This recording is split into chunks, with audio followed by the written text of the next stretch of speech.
오늘은 가상자산, 특히 탈중앙화 금융, 디파이와 과세에 대해서 얘기 드리려고 합니다.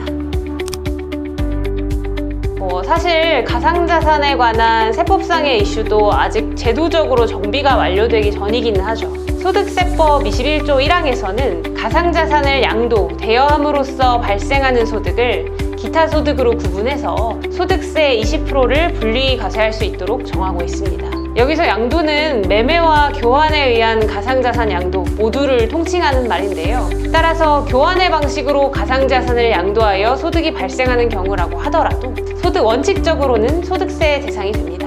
이때 교환거래에서 발생하는 소득의 계산은 가상자산과 기축가상자산, 그러니까 교환거래를 할 때 교환가치의 기준이 되는 가상자산 간의 교환 비율을 적용하여 산정하게 됩니다. 그럼 이런 의문점이 드실 수도 있을 것 같아요. 내가 가지고 있는 가상자산을 스테이킹해서 얻은 이익도 과세 대상이 되냐? 여기에 대해서는 국세청이 아직 명확하게 답을 내리고 있지는 않은데요. 아직 어떤 행위가 가상자산 대여에 해당하는지를 명확하게 지침을 내리고 있지 않고 있습니다. 그렇기 때문에 이 부분에 대해서는 제도에 공백이 있는 상황인 것 같습니다. 디파이로 얻은 수익, 그러니까 내가 가지고 있는 가상자산을 유동성 풀에 제공함으로써 얻는 수수료 역시 이와 같은 행위가 대여에 해당하는 것인지 아직까지는 불분명하긴 한데요. 제 생각에는 아마 소득세법상 대여로 인한 소득으로 볼 수 있을 것 같기는 합니다.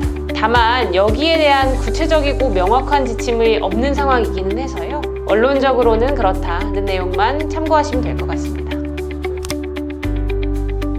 그럼 덱스에서의 거래에 따른 소득, 나아가 유동성 풀형 덱스에서의 교환 거래에 따른 소득은 어떨까요? 먼저 덱스 거래에서의 소득이 과세의 대상이 되는지 살펴보겠습니다. 소득세법 제21조는 그 양도나 대여 방법이 C-파일을 통하였는지 혹은 덱스를 통하였는지 구별하지 않고 있습니다. 그 말인즉슨 덱스에서의 거래를 통한 소득이 발생한 경우에도 투자자가 자진해서 소득 신고를 하여야 하는 것이 소득세법에서 상정하고 있는 기본 구조라는 것입니다. 그런데 유동성 덱스를 통한 교환 거래도 소득세법상 대상이 될까요? 이건 좀 애매한 부분이에요. 소득세법상 원칙적으로는 유동성 풀형 덱스 교환 거래를 통해서 발생하는 소득도 가상자산 소득이니까 소득세법 대상이 되는 게 맞아요. 그런데 앞서 말씀드린 바와 같이 가상자산에 대해 과세를 하려면 가상자산과 기축가상자산과의 교환 비율로 산정을 해야 되는데요. 유동성 풀형 덱스를 통한 교환 거래라고 하면 가상자산 사업자를 통해 거래되는 가상자산이나 아니면 외국 통화에 연동되는 기축가상자산이 개입할 여지가 없죠. 그래서 실무적으로 소득액을 산출할 방법이 없습니다. 결론적으로 현재 제도 하에서 유동성 풀형 덱스를 통한 교환 거래는 소득세법상 대상이 되기는 어렵습니다.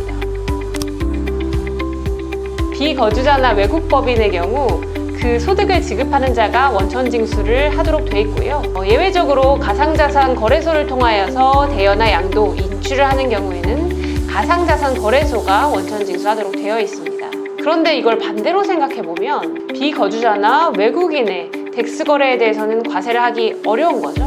덱스는 어떻게 보면 그냥 소프트웨어에 불과한 거지 소득을 지급하는 것도 아니고 교환의 주체도 아니잖아요. 지금까지 가상자산과 과세, 특히 디파이와 세금에 대해서 알아봤습니다. 관련하여 궁금하신 점이 있으시다면 댓글을 달아주시거나 저희 사무실로 연락 주시기 바랍니다. 여기까지 사유 송주원 변호사였습니다. 감사합니다.